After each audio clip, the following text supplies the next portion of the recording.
पापा कवने नगरिया जुआबा खेलल से हमरा के हार अइला हो।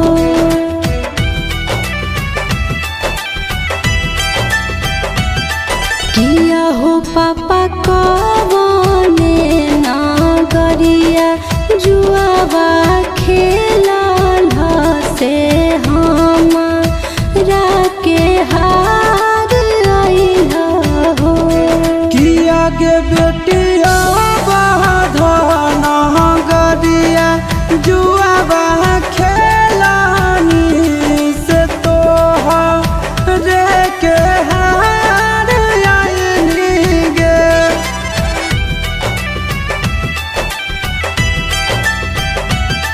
किया गे बेटिया बाधन गरिया जुआबा खेला लो से तोहरे के हार आइलो गे।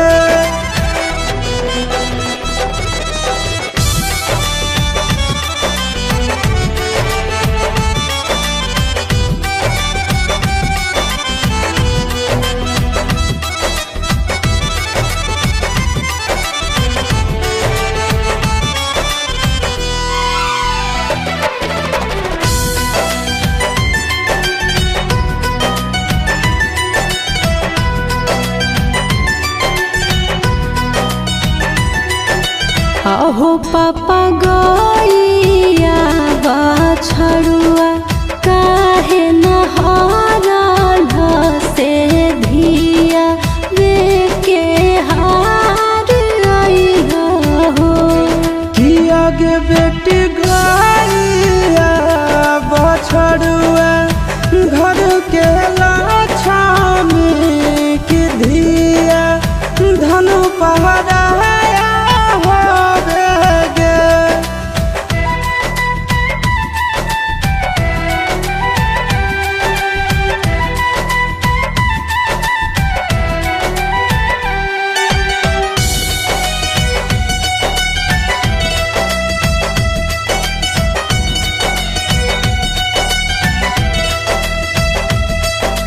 अहो पापा फूलवा जस सहे जल काहे कटवा जसने काल के घर से फेंक देला हो।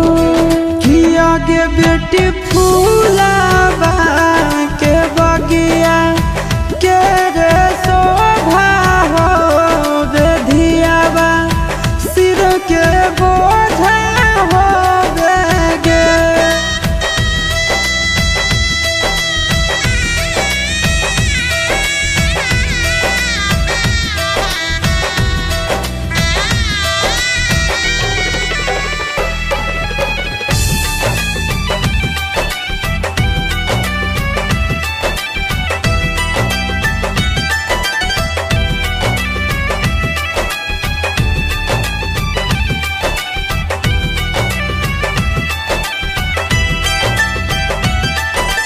अहो पापा नहीं हमार रहनी चोरनी चटनी की नहीं हमको लक्ष्मी रहनी हो।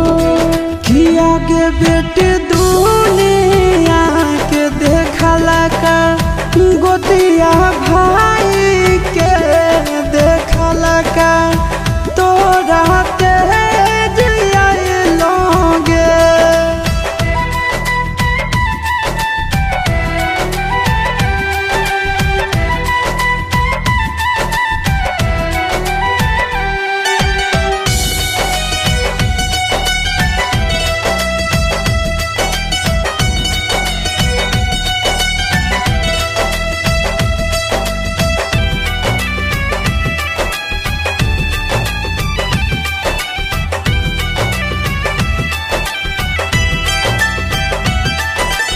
अहो पापा घरवो से नहीं निकले कहो हाल हो आज दोसर गाँव भेल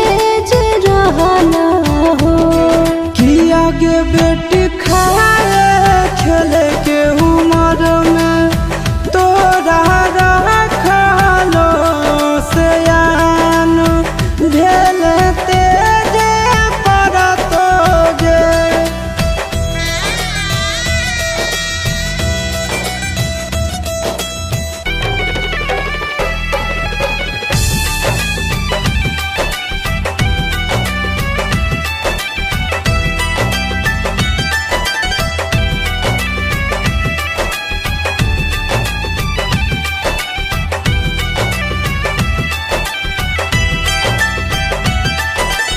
अहो पापा भैया के जीमा कइहा धन दौलतिया की बेटी संग भेद भाव कइहा कि आगे बेटी बाप के फराज हमनी भइलियो नहीं कौनो भेद भाव कलियो गे।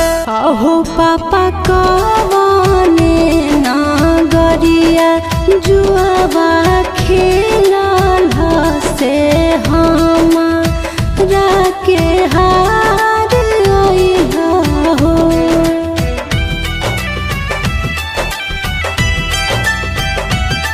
किया हो पापा कवने नागरिया जुआवा